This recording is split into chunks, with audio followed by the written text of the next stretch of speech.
So guys अब हम start करने जा रहे हैं प्रैक्टिकल इफ फंक्शन का। तो यहाँ पे हमारे एक स्टूडेंट है अनिकेत, जो कि आपको प्रैक्टिकल करके दिखाने वाला है। तो यहाँ पे हमने एक शीट तैयार कर ली है और यहाँ पे हमें डिस्काउंट को निकालना है। ठीक है, तो यहाँ पे हमारे पास कंडीशन है if item is equal to RAM so discount should be 5%, otherwise 2%। तो देखिए आपको किस तरीके से यहाँ पे इफ फॉर्मूले का यूज करके यहाँ पे डिस्काउंट को निकालना है। तो यहाँ पे अनिकेत आपको करके दिखाएगा। तो अनिकेत स्टार्ट कीजिए।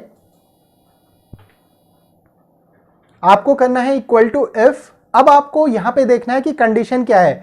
तो कंडीशन है हमारी item is equal to RAM, है ना। तो हम यहां पे आइटम की पहली सेल को सेलेक्ट कर रहे हैं जो कि है B2, फिर से इक्वल टू लगाएंगे और अब लिखेंगे रैम, है ना। तो आप रैम को डबल कोटेशन मार्क के अंदर लिखोगे। जब भी किसी टेक्स्ट को फॉर्मूले के अंदर लिखा जाता है तो डबल कोटेशन मार्क के अंदर लिखा जाता है। अब आपको यहां पे कॉमा लगाना है, ठीक है।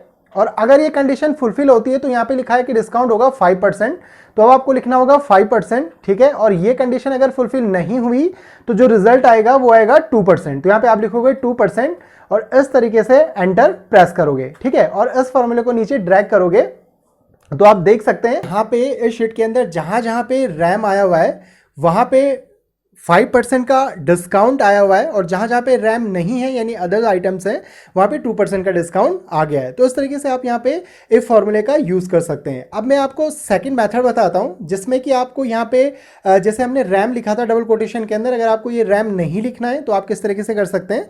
तो इसके लिए आपको टाइप करना है इक्वल टू इफ, ठीक है, ब्रैकेट लगाओगे और यहां पे सेलेक्ट करोगे आइटम की पहली सेल को जो कि है B2। अब यहां पे करोगे इक्वल टू। अब आपको यहां पे इस शीट के अंदर जहां भी रैम लिखा होगा उस वाली सेल को सेलेक्ट कर लेना है और उसको फ्रीज कर देना है according to absolute sale reference से, ठीक है। फिर आपको कॉमा लगाना है और यहां पे डिस्काउंट लिखना है 5%, अदरवाइज अगर ये कंडीशन फुलफिल नहीं हुई तो ये आएगा 2%। फिर से आपको ब्रैकेट क्लोज करना है और एंटर प्रेस कर देना है, ठीक है। और इस फॉर्मूले को नीचे के लिए ड्रैग कर दोगे तो आप देख सकते हैं कि सेम रिजल्ट हमें यहाँ पे भी मिल चुका है, ठीक है। तो आप किसी भी मेथड से या जो भी आपको सुटेबल लगे आप उन मेथड से इस चीज को कर सकते हैं।